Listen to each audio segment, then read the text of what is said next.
After I walked the Camino and I was able to prove my grip life, and I just have to do a little tangent here about a day that I really wanted to test the theory.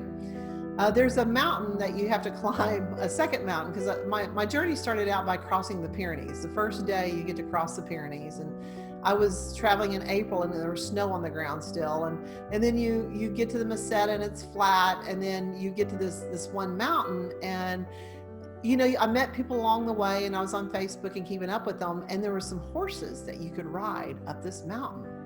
And so I was super excited about that. I used to have horses. I was a barrel racer, and so I had these fond memories of these horses. And so as I'm walking to the town that you can rent the horse, I'm having this debate with myself, because he kept having signs, call for horses, here's the number. It's like, oh, what if I get there and there's no horse available, and should I call? It's like, oh, but you're here to test the grip life. Be grateful, responsibly, intentionally pursuing purpose. Trust the process. Here's a great way to trust the process. And my feet hurt really, really, really bad that day. And so I chose not to call.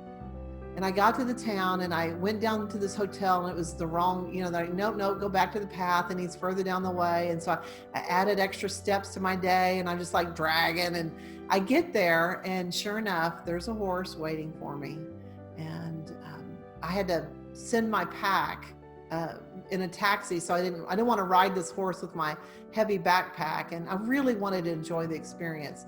So the questions that have evolved since that first grip, life of, what did I do to deserve this? What do I want to do differently? What am I supposed to learn?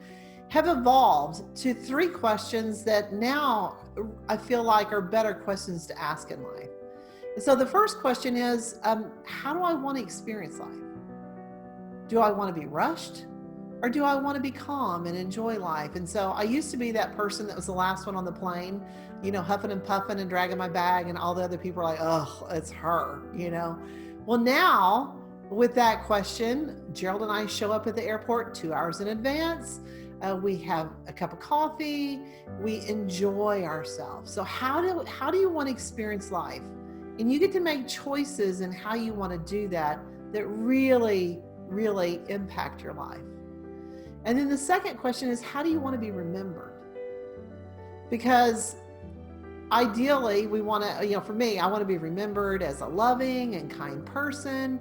And that's easy to do when life's going your way. But when life doesn't go your way, and a perfect example of this is when my son-in-law, Stephen, had his first triathlon.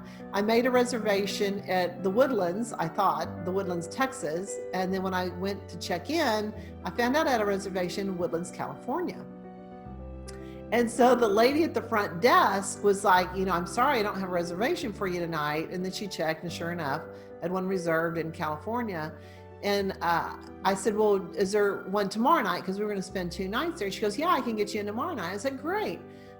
Go ahead and put me in tomorrow. I said, I don't have to pay for that room in California, do I? And she says, oh, no, it happens all the time. I said, great. And so she goes, you're not upset? I'm like, no, it'll work out. I can sleep in the car. I mean, I just had finished walking 500 miles across Spain. Sleeping in the car overnight was not a problem, right? And so my daughter, she was not going to have any of that. So I ended up spending the night with my son-in-law and my daughter in their king-size bed. We put Tiffany in the middle. I snore like a sailor. So I was trying to stay up all night so that I wouldn't keep my poor son-in-law up all night on his very first triathlon race. But the lady at the front desk was so shocked that I wasn't upset. And it's because of the question, how do you want to be remembered? And I didn't want to be remembered as somebody who got upset over a silly reservation. I want to be remembered as someone who is kind and loving. And it doesn't always work out. I lose my stuff every once in a while. But that question, how do you want to be remembered, is a big question to help guide your behavior in the heat of the moment, as you wish. And then the third question is, what do I want to, what's my impact? A lot of people think that they have to die before they leave a legacy. And what I've discovered is that I leave a legacy every day, and I can make an impact by pushing the cart at the Kroger, put it back up. Not only that, but push someone else's cart. Um, I just spent 9 weeks being the at-home learning supervisor for my two of my grandkids. And so just small things that no one else may think of, for to me, is an impact that I'm enjoying making while I'm here. So those are the quick 3 questions. How do you want to experience life? How do you want to be remembered? And what's your impact?